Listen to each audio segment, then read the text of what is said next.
The Dodgers have made another semi-shocking roster move. We're going to talk about Anthony Banda, his future. Was it the right decision? Also, fan favorite catcher Ben Rortvedt is back with the Dodgers. What does that mean for Dalton Rushing? What does that mean about a possible trade during the season? Also, we got Dodgers trivia today. You guys can win a prize later in the show. And we're also looking ahead to more spring training storylines here on Dodgers Dugout Live.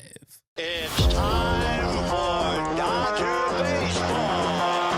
Welcome to Dodger Stadium. This is the golden age of Dodger baseball. The Dodgers are building a dynasty. You guys ready to parade? We got a parade. The Dodgers punch back and head to the championship series. Ohtani starts the 50-50 clock. Mookie Magic. Freeman hits the ball to right field. She is gone. Start the party, Los Angeles. Your Dodgers have won the World Series. Think blue, bleed blue, and I'm out. Live from the heart of Los Angeles, this is Dodgers Dugout Live with your host, Doug McKain. What is up, Dodgers Nation, and welcome to another episode of Dodgers Dugout Live, the #1 Dodgers podcast and Dodgers show on YouTube. My name is Doug McKain, a credential member of the media. I cover the Dodgers for Dodgers Nation. You can follow me on X and Instagram at DMAC_LA. If you're new to the show, if you have not subscribed yet, it takes just one time to smash that subscribe button. Also, if you want to support every single episode, drop a like, drop a comment down below. This episode of Dodgers Dugout Live is brought to you by the LA Sports Report. That's my new show, my new channel about all things LA sports, not just Dodgers, but Lakers, Rams, Chargers, UCLA, USC, Kings, Sparks. If they're talking about in the world of LA sports, we're talking about it over there. Talk a lot of Dodger baseball. And we're going to be giving away a Kyle Tucker Dodgers jersey over there to a subscriber. So do me a huge favor, subscribe to that. Also, GearUp.LA, the best Dodgers t-shirts in the game. You're going to find it over at GearUp.LA. So get merched up. Today's Dodgers Dugout Live poll question of the show. I asked you guys over on the X, was the Dodgers' decision to DFA Anthony Banda the right move? And right now, 57% say yes, while 43% say no. Some big news here on a Friday. We got Noel Sanchez, Young Lotto. He's rocking with us as always. So he's looking for all of your comments throughout the show. You got a hot take, he's looking for it. You got something funny, you got something sus that makes us think. Bruh. He's looking for it as well. And later in the show, we're bringing it back, Dodgers trivia here on a Friday. And I told you earlier in the week that I played Mario Kart, Super Mario Kart World. Some Gen Zers here at Dodgers Nation HQ, they were saying they were going to cook me and they were going to beat me worse than the Dodgers beat the Padres and all this stuff. And guess what? Your boy won. And the bet was that they had to do a shoey on the show. The Modelos are ready. We've got a little content with that we'll get into. But there is so much to get into in the world of Dodger baseball. So let's get right into it. Leading off, the hottest story in Dodger baseball. The hottest story in Dodger baseball is the Dodgers announced that they have designated for assignment left-handed pitcher Anthony Banda. It's the corresponding move after they claimed catcher Ben Rortvedt. We'll talk about Benny Biceps being back in the organization, what that means for the backup catcher spot, what that means for Dalton Rushing. But first, let's look at Anthony Banda. So it is a surprise to a lot of Dodgers fans right now because Anthony Banda has been a pivotal pitcher for this organization for a couple of seasons now. He won 2 World Series titles with the organization, and last season, no pitcher on the roster appeared in more games for the Dodgers in 2025 than Anthony Banda. And some people have an issue with this move.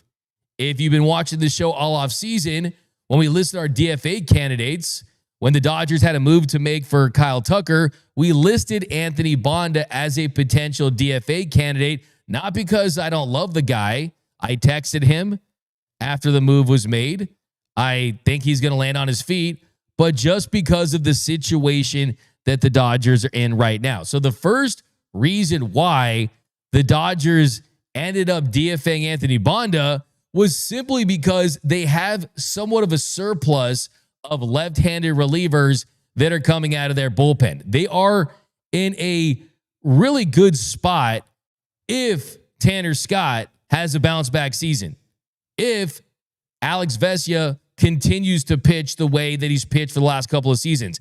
If Jack Dreyer builds on the momentum that we saw from him, where he was really good in certain spots, inducing soft contact, taking that next level last season. Also, I think the kicker in all this is Justin Robleski. Justin Robleski, Robo, he looked nasty at times last season. The velocity was up. He was trusted in the postseason to go out there in big spots. He made his debut there in the World Series.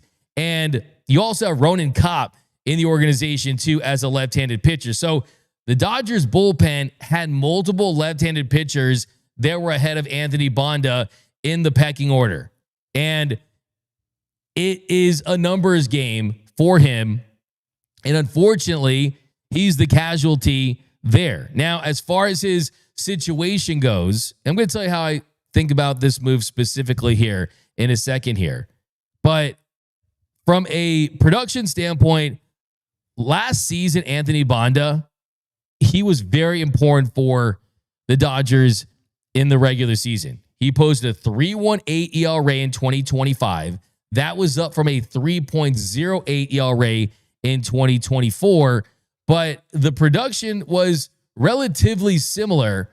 But I think one of the big reasons why you didn't see the Dodgers as high on him as they were in 2024 is he went about that production in a different way.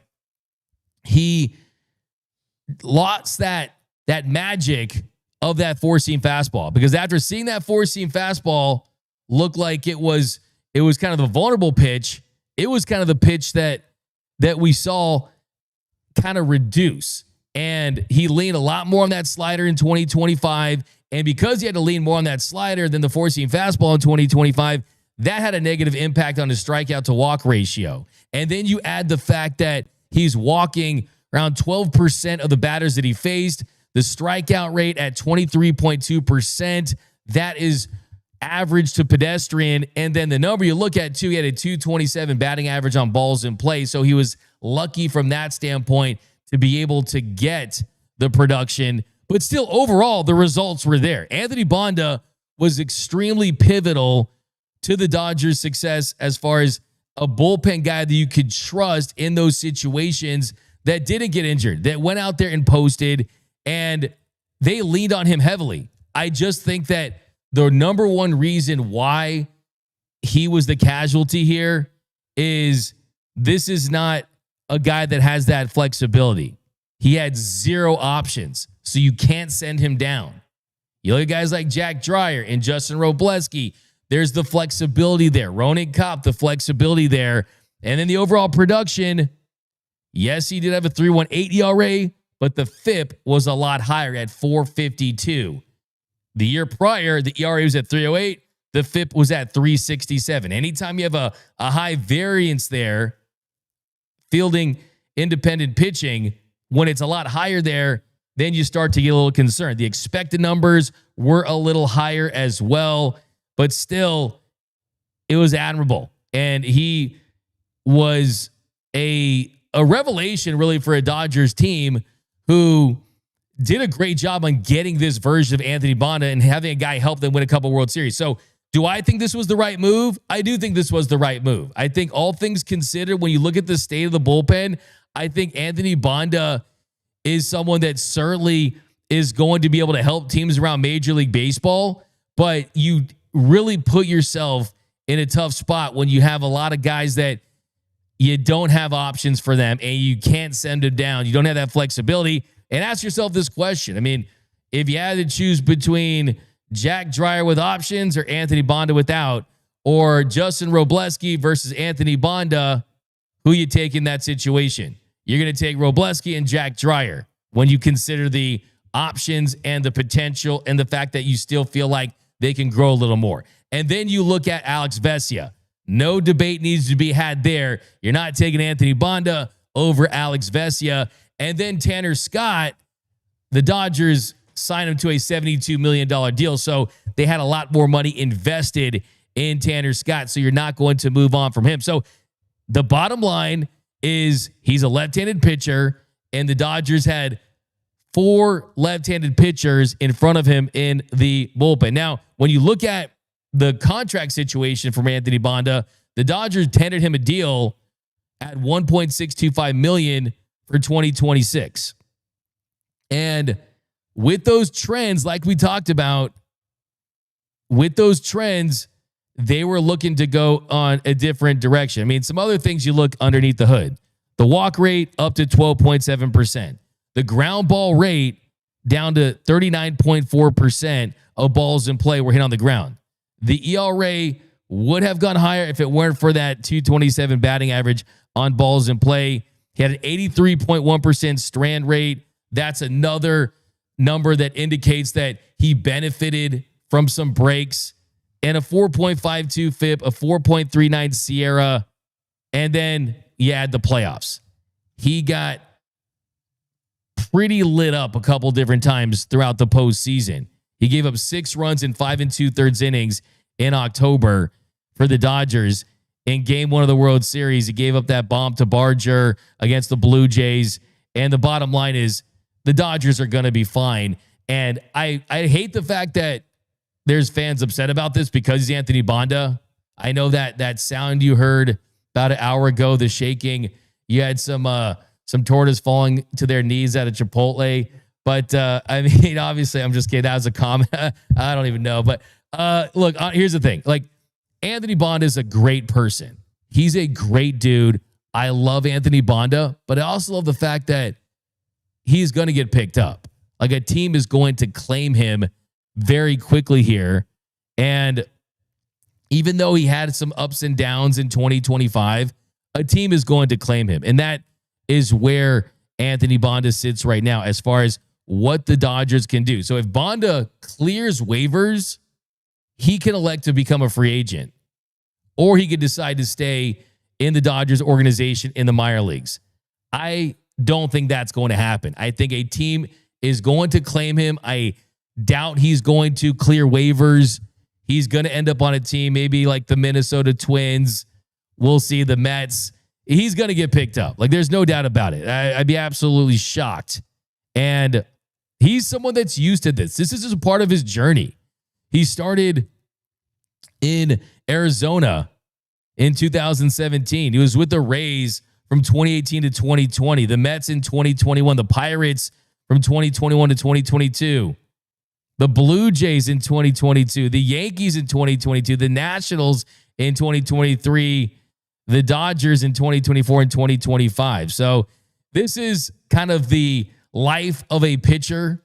This is the life of a journeyman. So look, bottom line is, look, I think Anthony Banda, he's a card-carrying member of a once a Dodger, always a Dodger bullpen dogs that will remember in 2024. 25, 30, 40 years from now, those bullpen dogs, they're going to get together. And it's going to be Blake Trinan, and it's going to be Brent Honeywell, and it's going to be Alex Vesia. It's going to be that group of guys that was so pivotal to helping this team win a World Series in 2024. And Anthony Banda with the Mr. Cartoon mask and the tats, and his teammates loved him. And look, I wish him nothing but the best. But I think what ends up ultimately happening here is he ends up getting claimed, and that salary is fully guaranteed that he signed $1.625 million. And I'll never forget a couple of years ago at spring training when I talked to Anthony Banda, and I can't tell you how close he was to moving on from Major League Baseball. You sometimes talk to these players and it feels like, okay, at worst, I'm just going to be at the minor league level, and I'll keep trying to knock on the door for my opportunity. No, Anthony Banda was ready for the next chapter in his life, and the Dodgers are the team that got him on track. So for people out there probably thinking like that Anthony Banda is upset with the Dodgers, kind of knowing him a little bit the way I do, I would suspect that he's thankful and has a lot of gratitude for what the Dodgers did for him in his career and helping get him to be the pitcher that is going to be claimed and still have a role and be one of 700 plus guys in a world with 6 billion plus people that's playing professional baseball at the major league level. But here was Anthony Banda on his journey to the show. All right, we're here with Dodgers pitcher Anthony Banda. Last season, you started the year in the Guardians minor league system, and then you helped the Dodgers win the World Series. Amazing, guys. Just looking back, reflecting on that, just talk about your journey in 2024. It was crazy. You know, last year I was thinking about hanging them up. I got the opportunity with the Guardians. I was coaching a high school freshman team at the time and really found the love, or I wouldn't say love, but like the fire again with coaching, seeing the kids, you know, have fun, enjoy themselves, you know, get upset, you know, throw like an attitude or something. And it just kind of reminded me of like me going through that process. Just because I went through the process, I understood it, I understood the emotions. So it was very like intriguing to me, where it's like, man, I can, like, these kids go through it every day, and I go through it at a much higher level, but it's never changed. So like, you know, if we can enjoy this at this level, I know I can still enjoy it and love it at the highest level. So I went through spring, had a good spring, knew I was going to AAA. It just, everything was starting to click at the same time. I flew down here to Arizona to see my son graduate kindergarten, pre-K actually. Went back, I was in St. Louis, got the text, going to the Dodgers, and from then on, it was just great. Bitty Banda. Yeah, I see there's a lot of different reactions here. You got Terry Hesticles, 199. Hot take, he may call it a career. I'd be shocked if he was. I'm going to try to get into contact with him at some point later today and see what I can unearth. But look, he has 1.625 million reasons why he would not want to retire. We got A. Sabes is 499. What does Ben's pickup mean for Dalton Rushing? Will Rushing become of a trade packet? We'll get into that in a second here. But a little Anthony Banda appreciation here. Thankful for what he did for this organization. He'll always be a two-time World Series champion here in Los Angeles, always be a popular player here, and I wish him nothing but the best. But I will say, I know for a fact that he's thankful for what the Dodgers did for him. Here's Anthony Banda when I asked him what the Dodgers did specifically to help unlock him as a pitcher. All right, we're here with... Awesome. So, yeah, got some more. All right, let's switch gears a little bit. All right. And Anthony, you had a breakout season last year. What was the number one thing that you think led to just unlocking your potential and just how much confidence you have heading into this year? I think a lot has to do with the communication at first. The first message Doc told me was, hey, be yourself. You know, and everybody around in the group was, you know, invited me with open arms. They welcomed me. It helped me settle down really, really fast. And then we got to work with Connor McGinnis. We tinkered around with the slider grip. We found something that worked. We had the idea, you know, how to, you know, really, really understand how to throw it. And then once I took grasp of that, I think that's when it really, really took off, and I started to really understand, like, okay, I can really, really do this in the sense of, you know, having that fastball slider combo along with the sinker changeup, you know, having, you know, 4 different weapons and utilizing those. And, you know, the communication comes with that. And, you know, they were just phenomenal with that, to be honest, as far as that. And just having me to understand my strengths a little bit better. You know, so those things are, I think, what's contributed me to having a good season. Yeah, so look, I mean, it was about grips. Find a way to use that slider. And look, the number that I will always remember when it comes to Anthony Banda is 113. That was his ERA in the 2024 postseason. Did not give up a run in 4 appearances against the Yankees, gave up 1 run in 8 innings of work during that run. And look, it's probably fair to say that the Dodgers are probably going to have gotten the 2 best years of Anthony Banda's career. I still think he can have a really good year this year, but still, I mean, that is kind of the life of the volatility of a reliever. But all right, how about Benny the Vet Rodriguez?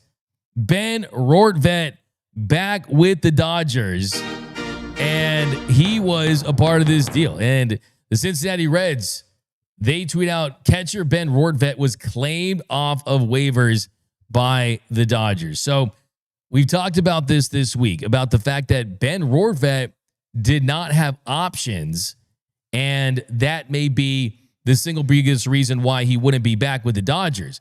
But the Dodgers always wanted Ben Rortvedt back. They were hoping after they agreed to the deal with him that he would not get claimed by another team. After the Dodgers signed for a $1.25 million deal for the 2026 season back in November to avoid salary arbitration, they were hoping that, okay, he's going to just pass through and the Dodgers aren't going to have to worry about it. And then the Reds, they ended up claiming him. They messed everything up. So now he comes back to the Dodgers, and this is exactly what they were hoping to get at the very beginning here. So Ben Rortvedt, he's back with LA. And the big question now for Ben Rortvedt is, what does that mean for Dalton Rushing? Because Dalton Rushing has options, was supposed to be a backup catcher that also played some first base. But now Ben Rortvedt, if he's going to be on this roster, he has to remain.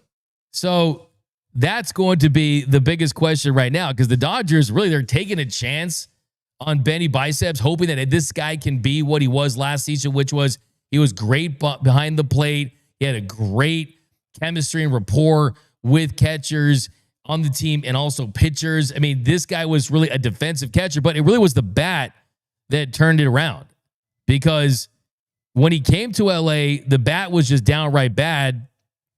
And with the Rays in 2024, he had 228 and 328 plate appearances, had 87 weighted runs created plus. It was 13% below league average.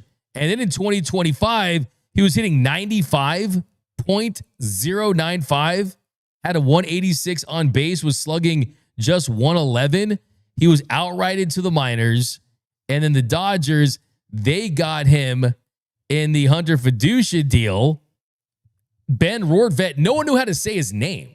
People were like, how do you even say this guy's name? Like, what is this guy? Is it throw in? What did the Dodgers see in him? And then in 58 plate appearances with LA, he hit 224, had a 309 on base. The at-bat quality got better, slugged 327. So that was closer to his 2024 level of offensive production. And I remember speaking to Ben Rortvedt a couple times about this, and they made some key adjustments right away to the hips and just getting to the ball and the bat path, getting through the zone, and just becoming more comfortable at the plate. And he said that those adjustments kicked in essentially right away. So he felt better at the plate, and then the pitchers loved throwing to him. He was behind the dish when Yamamoto almost threw a no-hitter.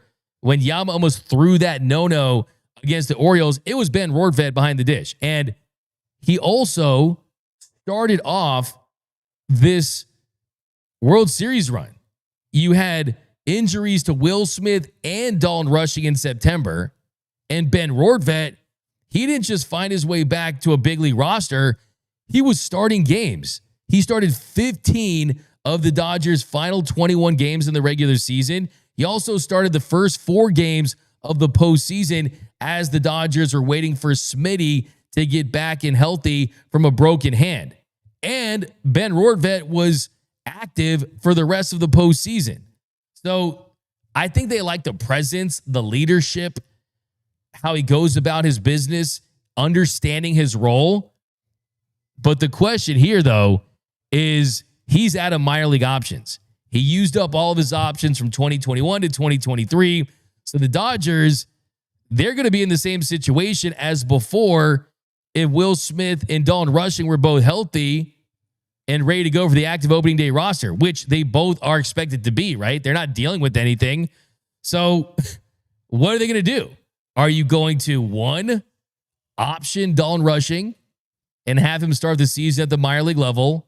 Are you, two, going to keep him on the bench and primarily be a left-handed bat off the bench that plays some first base? I don't know about you, but I asked Freddie Freeman, I said, hey, Freddie, you always talk about how you only are willing to take some time off and not start games after your team wins the division. Is that going to change this year? Freddie Freeman looked me right in the eyes and said, my goal is to play 162 games. So that doesn't sound like a guy that is going to give up much playing time at first base, especially saying that he wants to play 4 more years, especially considering that he wants to make a run at 3,000 hits. Freddie Freeman's not signing up for the load management plan. You're going to have to get Dodger Stadium security to remove him off of first base to get him off the diamond and into the dugout.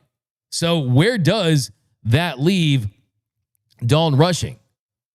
Because when the Dodgers like you, they want to keep you in their organization in some capacity.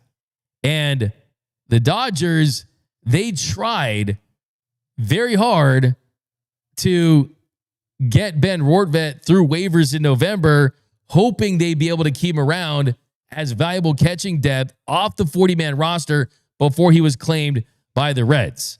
So it's going to be really interesting to see what comes of this, what this means for a trade, because even if it's not now, does Dalton Rushing become more of a trade option later just because they don't have a clear-cut role for him at this point? You got to have a role. You got to have a role. And right now, the role of the backup catcher is really up in the air because that is what Ben Rortvedt is here and expected to do. We're actually going to do a preview of the catcher spot today, and the two catchers on the 40-man roster, Will Smith and Dalton Rushing. And the way to look at it was, how was that going to impact Rushing was he going to get a little more opportunities this year at the plate? Were they going to have a plan in place for Will Smith? But now you got Ben Rortvedt back in the fold, and they have him here for a very specific reason. All right. Wow. Some big news on a Friday. We've got some super chats here. ASAB's $4.99. Give you a nice little comment to the show. We got, what does Ben's pickup mean for Dalton Rushing? Will Rushing become part of a trade package? Terry Hesticles, $4.99. Say bitty bitty bye-bye to the final tortoise slayer, Mr. Anthony Banda. Bruh. Come on. Joe Quo, WTF signed a cheat. Okay, we'll get to those a little bit. R. Carino D-Mac going to meet Banda on the weekend for Chilaquiles. Hey. Low-key, Rortvedt looks like D-Mac's brother. Okay. But yeah, so this is really interesting. Noel, what are the streets saying? What are the social media world saying about this move to move on from Anthony Banda? Right now, D-Mac, it's half and half. I'm seeing a lot of fans sad about it. They're going to miss seeing him come out to his entrance song, seeing him get hyped after the big outs. A lot of the women on the Dodgers Nation pages are very sad too. But then there's the other half that are saying it was long overdue, that the Dodgers made the right move. Feels like some people had beef with Banda. I don't know if because like their girlfriends were looking too long at him. That's when what they it would go to is. Dodger games. That's exactly what it is. It feels 50-50, Doug. And I think because Ben Rortvedt was claimed again this morning, a lot of people are happy about that. So it was almost like you softened the blow of a DFA'ing Banda. Yeah. I mean, you got two guys that are really on similar trajectories as far as, hey, guys that were journeymen, they bounced around, they didn't really have a home, didn't really have a major role for a team that won a championship, and they both found their way in Los Angeles and were able to have success here. So, yeah, I mean, it's a numbers game, and that's what happens when you crunch a 26-man roster. But, I mean, I really am shocked by the Ben Rortvedt thing more than the Banda thing. I mean, it sounds crazy. I know everyone's shocked about the Banda thing. I'm more shocked at the Ben Rortvedt thing just because of the simple fact, and I've said it before, I'll say it again, Rortvedt has 0 minor league options left. He's owed $1.25 million. So you're not going to keep 3 catchers on a roster. I mean, you look at the Dodgers roster now after this move, and it really leads you to wonder, especially after the Andy Ibanez deal. I think he landed with the A's today, right? What was that? Oh, yeah. Ibanez to the A's. Yeah, that was initially going to be the main topic. And then we got all this. Yeah. So, I mean, you look at the Dodgers roster right now, and you look at the 40-man and where they're at. On the position player side, they have 3 catchers on their 40-man now with Ben Rortvedt, Dalton Rushing, and Will Smith. So you look at having 13 position players to start the season. Who are the locks? Shohei Ohtani 1, Mookie Betts 2, Freddie Freeman 3, Max Muncy 4, Miguel Rojas 5, Teoscar Hernandez 6, Andy Pages 7, Kyle Tucker 8. And then when you go to 9, you start to look at bench depth. So when you look at Tommy Edman, he's a lock. So that takes you at 9. Then you go 10, 11, 12, 13. You got to have at least one backup catcher. We know it's Ben Rortvedt. So that takes you there. And then it comes down to Alex Call, Hae-Sung Kim, Alex Freeland. Would you have Dalton Rushing on your bench as a guy that can maybe play some first base and maybe play some catcher every now and then versus Alex Call, who has a true role as a 4th outfielder? I highly doubt it. So, yeah, very interesting stuff. And clearly this is something where the Dodgers probably, I'm guessing, got a lot of great feedback on Ben Rortvedt as far as his catching ability, his receiving ability, his ability to call games and call pitches. He's just a really good defensive catcher. And they're also leaning into veterans, guys that are a little on the older side as far as where their position's at compared to some of the other options available. And they just value high character. We're going to go about our business, go about our role. And credit to Ben Rortvedt, like the impression that he made on this organization in his short time here, that they're willing to bring him back and possibly reduce the role of their former top prospect in Dalton Rushing. When all offseason we heard, and I've talked to Dave Roberts about this, I've talked to Andrew Friedman about this, I've talked to people in the organization about this. Everything that I've heard was that they think that there's more in Dalton Rushing's bat. And by bringing in someone like Ben Rortvedt that has 0 options available, well, you have the potential to limit that offensive production and that potential. And I love Ben Rortvedt as well. I think he's perfect as a backup catcher. Like, he's ideal in that role. But I don't think there's anyone out there that thinks that Ben Rortvedt's ceiling as an offensive player is what Dalton Rushing has the potential to be. And it's just kind of one of those things that's frustrating in this organization at times, is that, yeah, they have the ability to go out there and acquire talent in so many different ways, via trade, via free agency, get the biggest and best players in the game, the Shohei Ohtanis and this offseason, the Kyle Tuckers and the Edwin Diaz's. But a lot of times when you're so hell-bent on winning now and making sure you have the best possible option, you don't give guys the chance to fail. And that's my big concern for Dalton Rushing, is I don't think Dalton Rushing has the luxury to fail on this version of the Los Angeles Dodgers. And you have to be granted the right to fail in Major League Baseball to make something of yourself. I mean, look at Shohei Ohtani that first spring training with the Angels. I mean, look at Shohei Ohtani when he came back from Tommy John surgery pitching. I mean, you need even the greatest in this game go through their slumps. And I think that's kind of the number one thing today, is what does the future hold for Dalton Rushing and the Los Angeles Dodgers? And 2, if I'm the Dodgers and I'm even considering Rushing as a trade chip, does this give me a lot of confidence if I'm a team out there that says, wow, like they want to bring back Ben Rortvedt and save, instead of giving those opportunities to Dalton Rushing? Like, that to me doesn't increase his trade value. That makes his trade value look like it's less. But there's the other thing too, where the Dodgers probably think as well, like, hey, you know what? Like, even if Rushing was the backup catcher to Will Smith, I mean, that's a couple of games a week. And Freddie Freeman wants to play first, and he's not going to be playing the outfield. So maybe the plan is let's start him off in AAA so we can make sure he gets those requisite at-bats. And then when the opportunity knocks, then you give him that opportunity in the shows. But let me know down below in the comment section, what are your thoughts on Dalton Rushing, on Ben Rortvedt, on Andy Ibanez? Hey, maybe have a take on Austin Barnes going to the Mets. I don't care.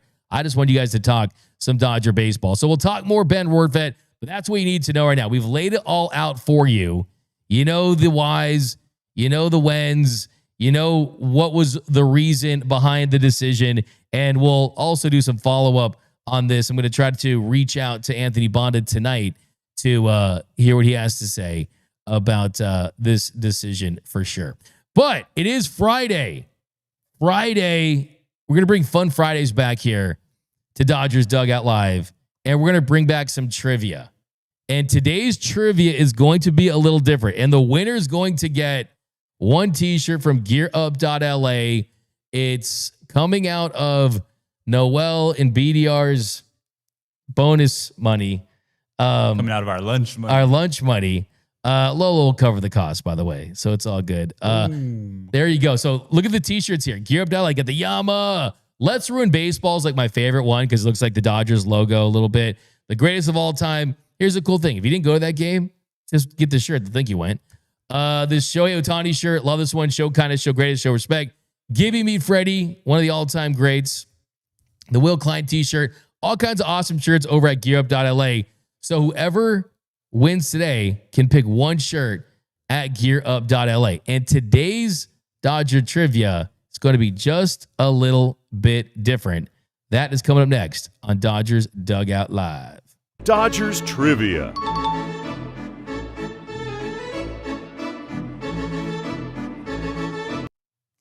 All right, so for Dodgers Trivia today, we're going to give you the opening day lineups for teams, and I'm going to do the last 25 years. Next week, I think I'm going to go deeper than that. Might do some stuff in the 50s, 60s, 70s, 80s, 90s. I know I got the hardcore Dodgers fans. And I'm going to give you the lineup, and you are going to tell me which year that Dodgers opening day lineup is from. Let's get our Dodgers Dugout Live trivia music back and rolling. We're excited to bring this back. There it is. Every Friday from now until the end of the season, Dodgers trivia. Today's different because we're doing the lineups. All right. Our first one, let's pop it up there, Noel.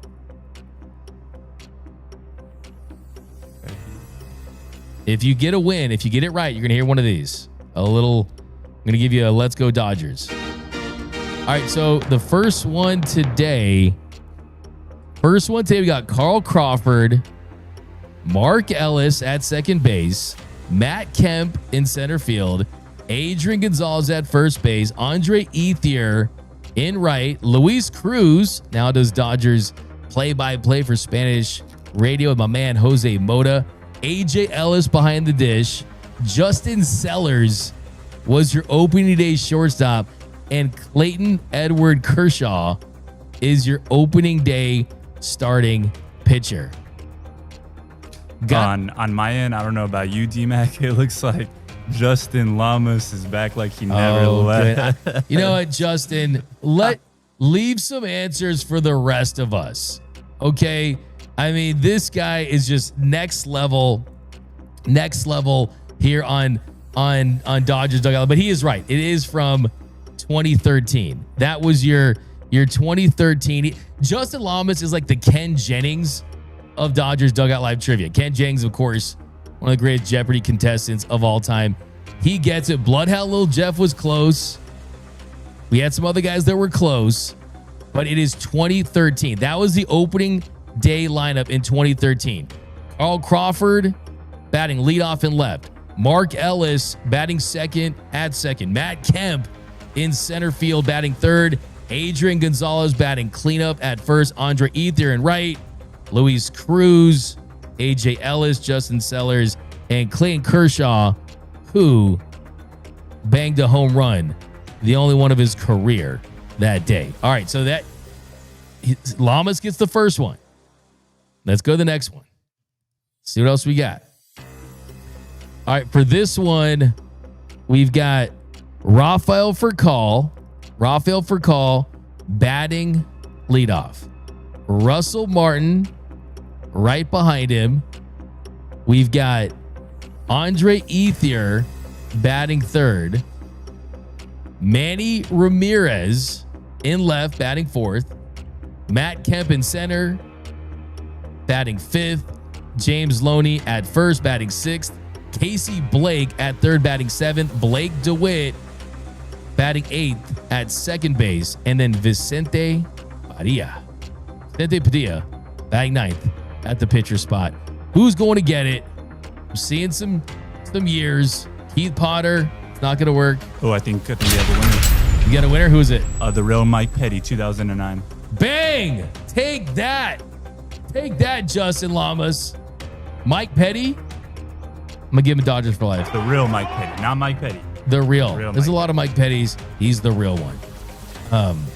He gets a point. So it's 1-1. Okay, let's go to the next one. All right. So for this one, we got Dave Roberts. I heard Dave Roberts, a former player. He's a manager these days, right? I think he's the Dodgers, right? Dave Roberts batting leadoff in center field. Actually went 2 for 4 that day. Cesar Izturis at short batting second. Paul LaDuca behind the dish batting third of the catcher spot. Sean Green. Love me some Sean Green. Batting cleanup in right. Brian Jordan in left batting fifth. Adrian Beltre batting sixth at the hot corner. Eric Karros. We got someone that won. I didn't say the lineup yet. Eric Karros. And then Mark Grizzolonic batting eighth at second base. And then Kevin Brown, the first pitcher to sign for over $100 million, batting ninth. Who gets it? Lone Lee GH. A three-way tie? Dodgers trivia is going off. I'm going to give you a Let's Go Dodgers for that one. Going to be a Let's Go Dodgers. Okay. It's a three-way tie. That was 2002. Some other guys, you're getting it right. I see it. 1984, no. Give you a bruh for that. Bruh. All right, what else we got, Noel? Okay. We got Rafael Furcal batting leadoff at shortstop. We got Andre Ethier in left. Matt Kemp in right. Jeff Kent, my friend Jeff Kent, who I talked to in Orlando. Congratulations. Dodgers legend Jeff Kent. He'll be always remembered as a Dodger. Jeff Kent at second batting cleanup. Andrew Jones. One of the worst Dodgers free agent signings ever. In center field batting fifth. Russell Martin behind the dish batting sixth at catcher. James Loney at first batting seventh. And Blake DeWitt at third batting eighth. And Brad Penny, pitcher, batting ninth. Who's going to get this one? Close El Machingon. Close Javier. Jack Munn. So we have a four-way tie. This is the first time ever for Dodgers Dugout Live trivia. A four-way tie. Who's going to get the dub? Give you a Let's Go Dodgers. All right, next one. Let's run through these. All right. Okay, we're going a little back on this one. We're going to see my real Dodgers historians here. Who's going back? Tom Goodwin batting leadoff in center field. Mark Grizzolonic. That's how I can really tell if you're a true Dodgers fan. If you could see Mark Grizzolonic and say it correctly, they got him from Montreal. Mark Grizzolonic batting second at second. Gary Sheffield, the chef, at third, batting in the three hole. In left, Sean Green batting cleanup in right. Eric Karros at first, batting fifth. Chris Donnell's at third base. Chad Kruger behind the dish. Alex Cora. DFA of the day, Alex Cora. Batting eighth. And then the starting pitcher on the mound, Chan Ho Park. Who's going to get it? That's close, Sammy boy. Okay, I see Carl. You got Carl first. I have a Paul Gutierrez. You got Paul Gutierrez first. Carl's after. Okay. What's Carl's exact name? It had a bunch of like letters. Yeah, Paul Gutierrez was first. Okay. Give you a nice little charge there. You got it. So then you keep a score here, Noel? Yes, sir. Because we have like everyone's got a different one now, right? Hey, bro, it's a 5-way tie right now. It's a 5-way tie. This is actually insane right here. Might have to do like a tiebreaker. Okay, what else we got? We're doing opening day lineups. Last 25 years. Okay. Dave Roberts batting leadoff in left field. Nice job, Dave. Getting a little hit that day. Dave, followed by Cesar Torres batting second at shortstop. Milton Bradley, kind of like the Ron Artest of Major League Baseball. You kids know Milton Bradley. Don't mess with Milton Bradley. Batting third in center field. Sean Green at first base batting cleanup. Paul LaDuca behind the dish batting fifth. Juan Encarnacion batting sixth and right. Adrian Beltre at the hot corner batting seventh. Alex Cora again batting eighth at second base.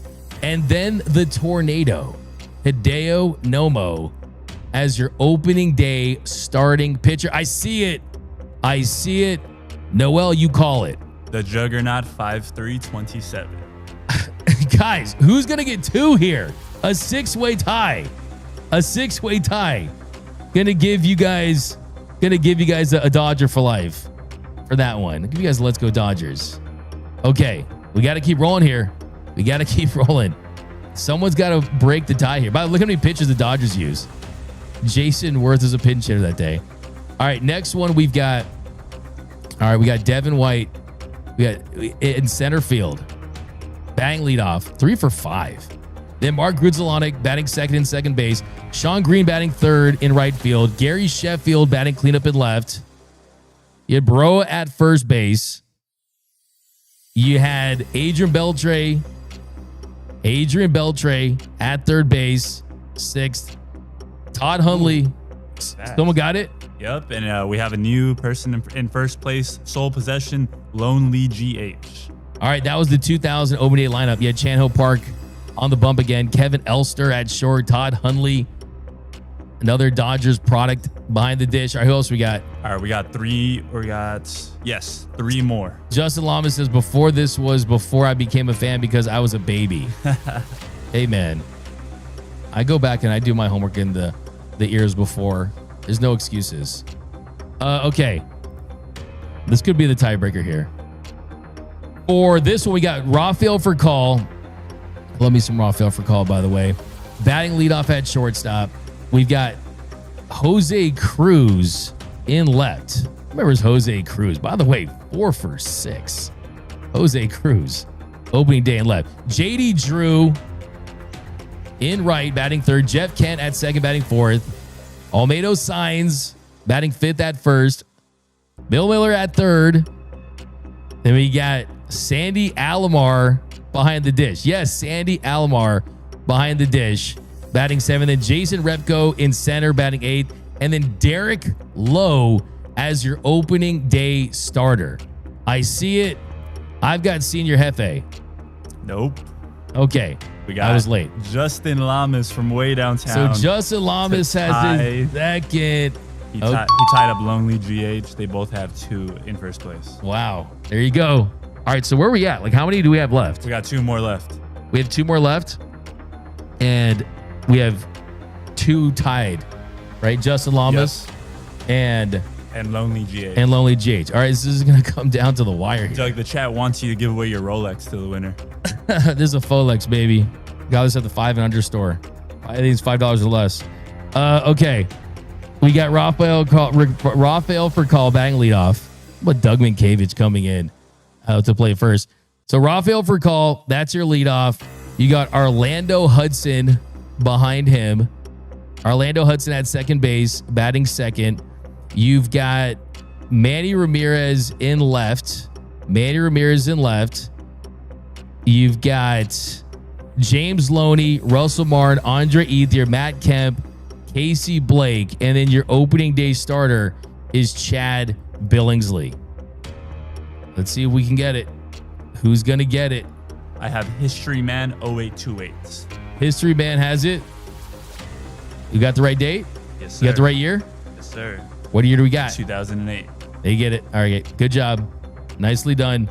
2008 is right. All right. Last one, right? Last one right here. So what if Justin Lamas or the other guy don't get it? We might have to do a bonus rounds. All right. We'll do a bonus round. All right. Last one here. Okay. We got Juan Pierre batting leadoff. Russell Martin batting second at catcher spot. Nomar Garcia-Parra. It's kind of a giveaway here at first base. Noma at first. Then you've got Luis Gonzalez in left. Matt Kemp. Wilson Valdez at short. Martinez at third. And you got Jason Schmidt. Ooh. Who got it? Take a guess between the two. I got to go Justin Lamas, Justin Ken Jennings. Lamas. The Ken Jennings of Dodgers Dugout Live. You win again. But that was the closest we've ever had. Yep. That was the closest we've ever had. So you got to give him some credit. All you guys get a lot of credit for taking part. Let me see this. Let me see his answer.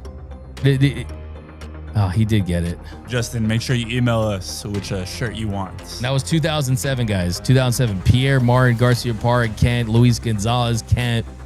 You had Kent and Kemp. And then Valdez, Ramon Martinez, and Jason Schmidt.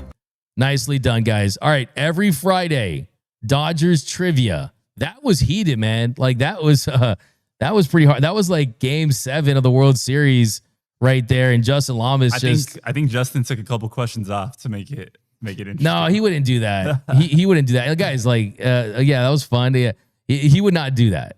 We do review the answers. That was fun, but I never win stuff anyways. Come on now. We'll have trivia that's more like about this year's team too. So that's the thing too. I'm gonna do a lot of this year's team trivia. So you're gonna have to pay attention all throughout the week. But all right.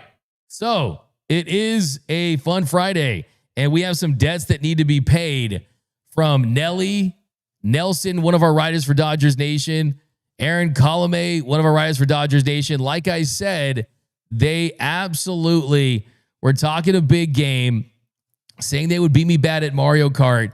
And yeah, they lost, and now they're going to do a shoey.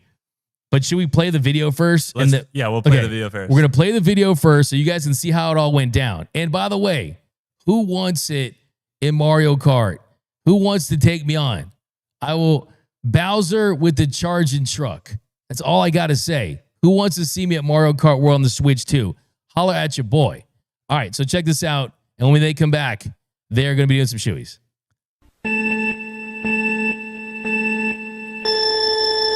If Doug doesn't get lucky, I got his ass. If I come out with a win, I come out with a win. If not, no problem. We're here for the vibes. That is a lot less confident than you were yesterday. I'm here for a good time, not a long time. I don't even know what that meant, but I'm actually just trying to finish the race. If I podium, I'll feel good about it. I'll let my racing do the talking. Podiums are very less. For real? You're pretty much guaranteed to get on the podium, Doug. Wait, which one's D-Mac? Which one's D-Mac? It's fucking horse shit. Oh, shit.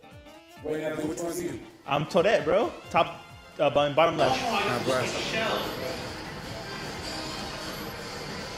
Wait, is that Aaron in first? Yeah. AC in first? Oh my god. He's been putting that work. No, I have not. Wait, which one's that? I got me. Just the practice on? Yeah. Maybe at least like 7 practice rounds. That's hilarious, though. You know? Oh my god, what the fuck, bro? That's hilarious because I'm literally winning. I just got fucked. Shit, I fucked up.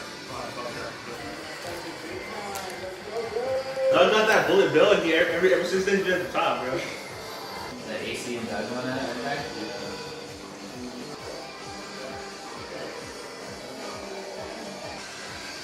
I'm just getting shelled. This is insane. Is Aaron gonna sneak that? There's no way that I told.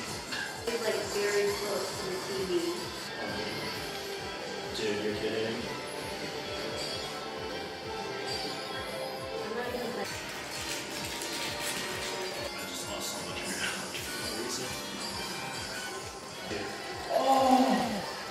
D-Mac coming in big time. Let's go, Doug. No way. Oh, I'm getting bounced. Nelly, what the hell? Oh, wow. No, so I got bounced too. Oh, I finished nine. I nearly beat you guys. Let's go, Doug. Bro, you guys so lucky with those items last minute, Doug. You were behind. You just got bullet bills on the top, bro. Nah, that's facts. You just got carried. Man, Doug got lucky with some items there. Overall, for most of the race, I was controlling. I was ahead of him for the most part, so I feel great, honestly. Yeah, man, honestly, came into this not too confident. Wasn't really sure. Thought I'd be doing the shoey. But, you know, after that race, felt pretty good. Held my own. I was in first for a little ways there, so, you know, all I got to do is watch film, come back in the next one, and take both these guys down. D-Mac, how you feeling, brother? How you feeling? We're doing that one or I which mean, one? these guys got eliminated. Couldn't make the final 8 or something. So I, mean, I gotta win this race. I got a race to win still. Okay.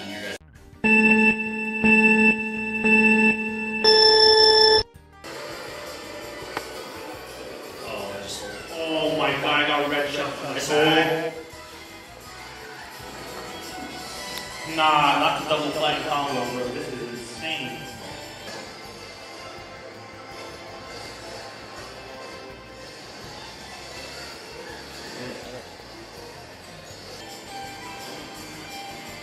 They're bringing some of that. I don't look like that. That's the first one.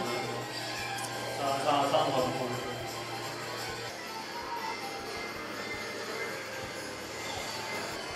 Oh, he back. All right, here we go. We got some bets need to be paid. Let's do it. All right, there's your punishment for your shoeies. I want to take the full beer. You guys got to rate their shoeies too. You guys know when I do it, it's like I do the entire beer. Oh my gosh, some Michigan Dunks and some Adidas Sambas. Those are like the it girl shoes of the moment. Oh my God, look at this guy. He's a madman. Wow. Going crazy. Oh my God, that's got just busted the shoey. Wow. Hey, anything for live TV, right? Anything for live TV. There you go. You guys paid up. You guys paid up your debts. And I appreciate that. I appreciate that. And hey, look, and where's my trophy too? We got Travis, our producer. Here's my trophy for winning the first California Cup Mario Kart champion.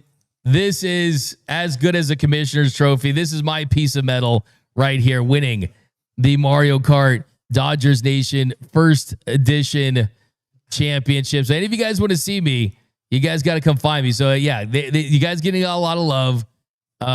You guys got to get a lot of love for sure, for at least paying up your debts. I respect that about you guys. Don't mess with me when it comes to Mario Kart. That's all I got to say. All right, Noel, what do you think? What do you think about the shoeies? Hey, I respect them paying up. You know, I've known a lot of people that they place a bet, shake on it, and then they don't come through with it. People here actually have done that before, so I respect Aaron and Nelson. There's been some, yeah. You got a Lannister always pays up his debts, right? You got to. They're paying up their debt. They're paying up their bets, and I respect Doug, that. let's do a 2K tournament. A 2K. You and Blake Snell. I would be mucho borracho if you play me at 2K. I'm not. What game do you guys want to play me though? Let me know. Let me know down below. We got a super chat here at the end. $5 bringing Ben back with no options left. Smalls like Rushing is a sooner than later trade piece.